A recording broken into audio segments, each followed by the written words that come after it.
In just the first 48 hours of President Trump's presidency, ICE has made nearly 800 or maybe over 800 arrests. That's probably getting close to 1,000 today by just unleashing the authority that these officers that are part of the Homeland Security Department and overseen by Governor, will be eventually overseen by Governor Nome as she goes through her confirmation process. But that once you unleash the power of what the law already allows these agents to do, you can hit these, well, they sound unbelievably high numbers, but you realize that's just the beginning. That's just tip of the iceberg when you're talking about at least, I mean, we've been saying 11 million people for, I feel like 8 to 10 years. So it's got to be 20, right? Because those 11 million people have gotten older. They've had kids. I mean, it's not 11 or 12 million. It's got to be over 20 million people. So if you're going to do that, you got to stay on track really quick. And if you know where the illegal aliens are, for instance, if they are in prisons, they have gone to prisons and they've said, you have 300 who we're going to be taken care of until what? They are then eventually deported? How about we deport them now to serve their prisons sentences in their home countries? And so 300 of them were taken from prison situations. And this is just being done in 48 hours. Imagine when this government is fully up and running. 766 arrests, Tom Homan, the Border Czar, announced have taken place in the first 24 hours of the new Trump administration. 308 of those were for serious criminals, meaning murder, violent crimes, things of that nature. And this 766 number, that's more in the first day than President Trump did in the first week of his first term, which was still a very big focus on illegal immigration in 2017, early 2017. This number in 24 hours is a large number. Also, you know that ICE has probably felt restrained under the Biden administration. So I'm sure the agents at ICE are happy to be getting back to their core mission. There's going to be a fight, but a lot of this is going to be positive. I mean, what a lot of the Border Patrol agents are doing right now, even some of the policies that people are saying, well, that's more extreme because they'd go into a church, they would go into these sensitive places, they used to call them. Nothing in the law prevented that. Those were policies. But when things get so bad and communities are being taken over by violence and trafficking and the drugs that come through having a porous border, you have to look at your options and unleash the laws that have already been passed and written to empower your agents to get the job done. And what does that do ultimately? It is to remove those who are here illegally, and they are starting with people who are the most dangerous to communities. So they're not started with grandmas. They're starting with the gangs, the people who have, records in the United States of crime. The people it sounds like they're deporting that are illegal immigrants, they're concentrating right now and focusing on the ones that have committed crimes in the countries they came from, in addition to the ones that have committed crimes since they came here, if that's correct on the border issue. Right. They're not starting with kids and grandparents. They're starting with people with criminal records.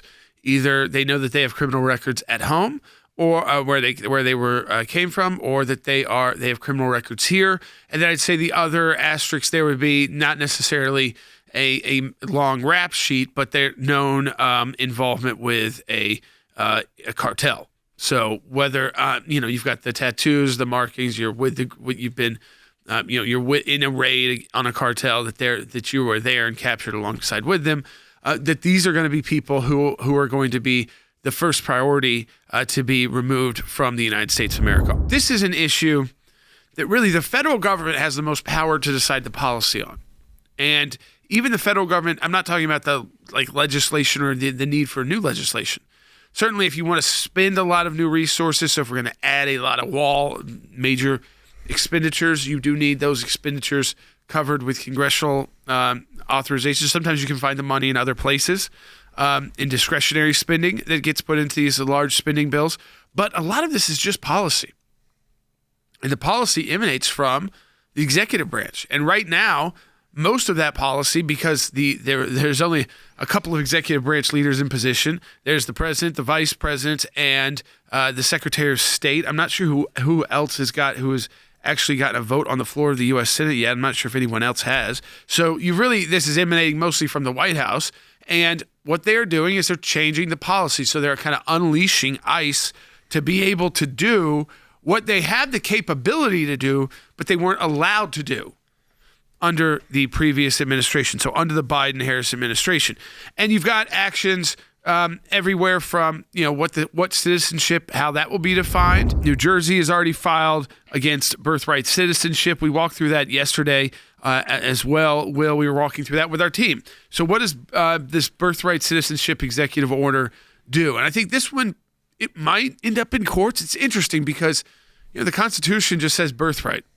And we've allowed a very broad definition of what that means to basically be anybody who has a child here. That child is a U.S. citizen. It doesn't matter how their parents got here, who their parents are, or if their parents were even supposed to be here legally or not.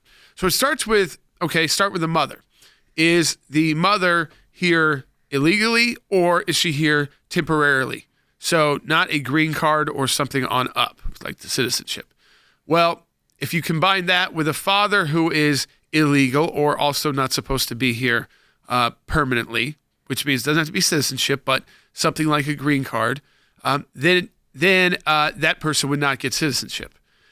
But if you start making those combinations where you've got a father who is here, well, then you would. If you have a mother who is here, again, permanently, then you would then benefit from birthright citizenship. So what will the courts do about that? I think that's just going to be interesting to see where they see jurisdiction and how they interpret something that's very broad in the Constitution. And it's been very broadly allowed to be interpreted by the federal government. No one's really ever said, stepped in and said, you know what, is this really what they were talking about? I mean, they really just mean if people violated the law knowingly to have a child here, that those should be citizens, or if people had a vacation here and they went into labor early, that's supposed to become a citizen of the United States, because then we started to have industries built around that.